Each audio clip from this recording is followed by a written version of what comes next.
High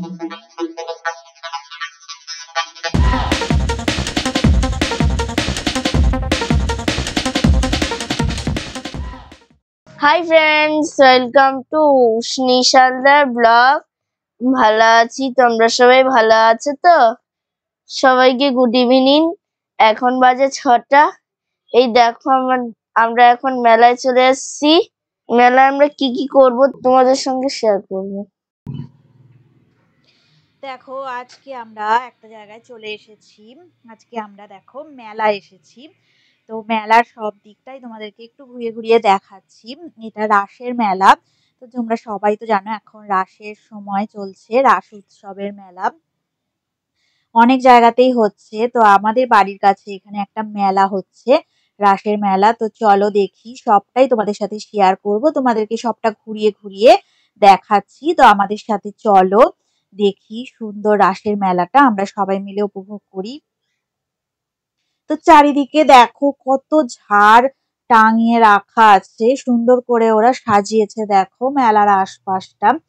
তো এই যে সুন্দর করে প্যান্ডেলও করেছে। তো অনেক ঠাকুর, ঠাকুরের মূর্তি, অনেক দেবদেবীর মূর্তি এখানে রেখেছে। তো প্রচন্ড ভিড় হয়েছে। তো রবিবার তো আরো ভিড় হয়েছিল, আমরা তো রবিবার আসিনি। তো রবিবার দেখে দেখে রবিবারই আসিনি, কারণ রবিবার এত ভিড় হয় না যে কোনো জায়গাতেই। তো এই যে দেখো কত সুন্দর একটা গণেশের মূর্তি স্থাপন করেছে এখানে। তো দেখো এই যে এত সুন্দর লাইটিং করেছে না, দারুণ করেছে আমাদের এই রাসের মেলাটা। দেখো পুরো জমজমাট একদম। আর এই যে সুন্দর করে দেখো একটা ফোয়ারা বসিয়েছে, তো অসাধারণ দেখতে লাগছে জানো তো চারিদিকটা। চলো তোমাদেরকে দেখাই, তোমরা বুঝতে পারবে যে কতটা সুন্দর করে এরা সাজিয়েছে। এরা প্রতি বছরই এইভাবে সুন্দর করে এই কমিটি সাজায়।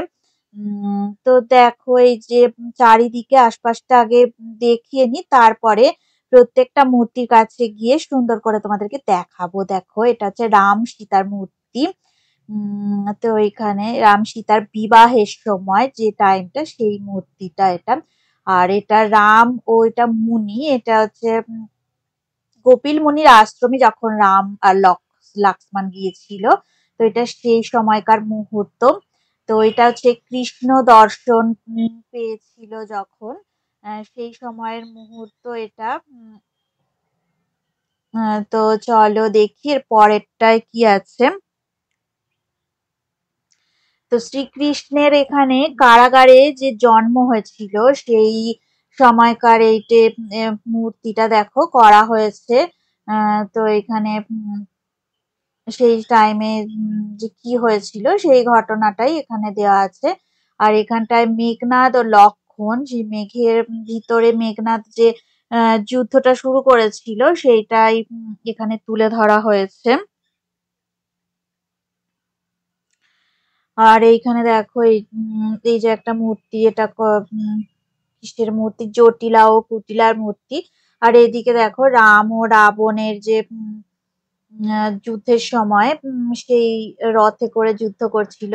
আর এই যে সাবিত্রী ও সত্যবান, এই গল্পটা সবাই জানে যে ভেলায় করে সাবিত্রী ও সত্যবান, মৃত সত্যবানকে নিয়ে ভেলায় ভেসে গেছিল।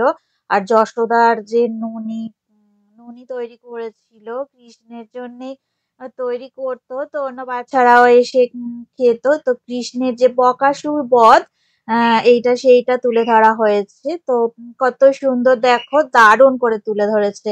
আর বলরাম এখানে দেখো দুটো বলদ আর বলরাম যে চাষ করছে, কত সুন্দর দেখো এখানে মূর্তিটা তুলে ধরেছে। আর এইখানে দেখো এটা চারিদিকে সখী, আর ওই মাঝখানে দেখো কৃষ্ণের মূর্তি রয়েছে।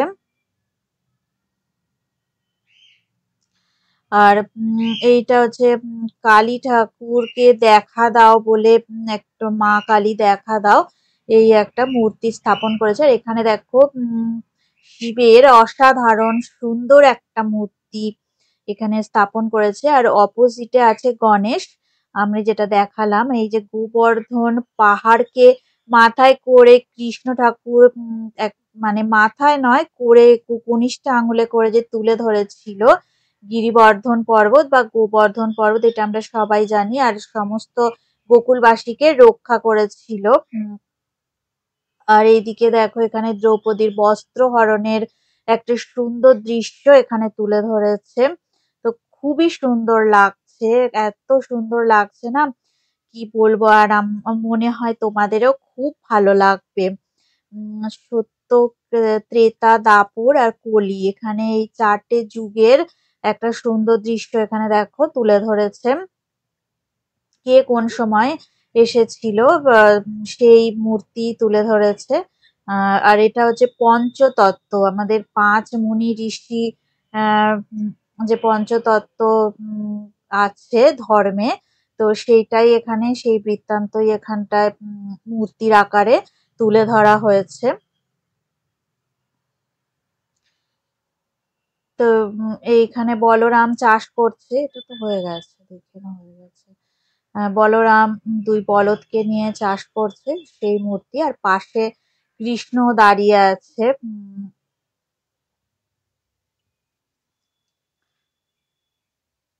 তো এখানে দেখো নৌকা বিলাস, উম এইখানে ২ সখী নৌকা চড়ছে, এইরকম একটা দৃশ্য এখানে দেখানো হচ্ছে।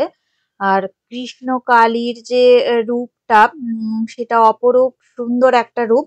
সেটা দেখো কত সুন্দর করে এখানে দেখানো হয়েছে, দারুণ লাগছে এই দৃশ্যটা। তো খুবই সুন্দর, এই মেলার প্রত্যেকটা মূর্তি খুব সুন্দর করে এরা তুলে ধরেছে, এত সুন্দর জটিলা কুটিলা। এখানে দেখো পাশাপাশি দাঁড়িয়ে আছে, আর মাঝখানে ওর স্বামী রয়েছে। তোমরা নিশ্চয়ই জটিলা কুটিলার গল্প, জটিলা ও কুটিলা, নিশ্চয়ই তোমরা পড়েছো বা জানো অনেকেই হয়তো। তো চলো, এখানে সীতা এখানে রাবণকে ভিক্ষা দিচ্ছে, সেই সময়ের যে মুহূর্তটা সেইটা এই দৃশ্যে তুলে ধরা হয়েছে। আর রাবণ এর পরেই সীতাকে হরণ করেছিল, সেই আগের মুহূর্তের যে ছবি, হরণ করার আগের মুহূর্তের ছবি এখানে দৃশ্যটা তুলে ধরা হয়েছে। তো এইটা হলো প্রহ্লাদের গল্প, এটা হচ্ছে নরসিংহ। শ্রীকৃষ্ণের যে এক অবতারের রূপ, যে সেই রূপের দৃশ্য এখানে তুলে ধরা হয়েছে। আর প্রহ্লাদের বাবাকে নরসিংহ রূপ ধারণ করে এখানে তাকে কোলে বসিয়ে নিয়েছিল এবং পেট চিরে দিয়েছিল।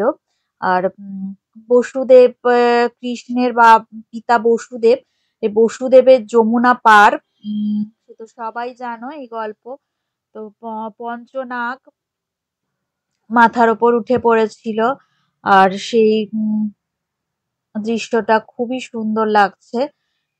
তো বসুদেব একটা ঝাঁকায় করে কৃষ্ণকে নিয়ে পার হচ্ছিল, সেই সময় পঞ্চনাগ রক্ষা করেছিল বসুদেবকে। আর কৃষ্ণের মাথায় ফণা তুলে দাঁড়িয়েছিল। তো এদিকে চলো, আরো অনেক সুন্দর সুন্দর দৃশ্য এই চারিদিকে। আর এখানে দেখো কৃষ্ণ আর রাধা দোলার মধ্যে রয়েছে, দোল খাচ্ছে, আর চারিদিকে সখীদের ঘুরে বেড়াতে দেখা যাচ্ছে। সখীরা এখানে প্রদক্ষিণ করছে রাধা কৃষ্ণের দোলার চারিদিকে। আর আরো আরো অনেক সুন্দর সুন্দর ঠাকুরের মূর্তি, তোমরা এগুলো সবই দেখতে পাবে। তো এগুলো একদম সামনে থেকে দেখা যাচ্ছিল না, আর একটু মানে পিছন থেকে দেখতে হচ্ছিল। এখানে ভিতরে একটা ব্যারিকেড দেওয়া ছিল আর কি। তো যতটা পেরেছি সম্ভব তোমাদেরকে আমি দেখিয়েছি সবটাই, আশা করি তোমাদের খুবই ভালো লাগলো। যদি ভিডিওটা ভালো লেগে থাকে অবশ্যই লাইক করবে, সাবস্ক্রাইব করবে। সবাই ভালো থাকবেন, সুস্থ থাকবেন, আমাদের চ্যানেলে অবশ্যই থাকবেন। Good bye, tata. পরের ব্লগে তোমাদের সঙ্গে দেখা হবে। টাটা।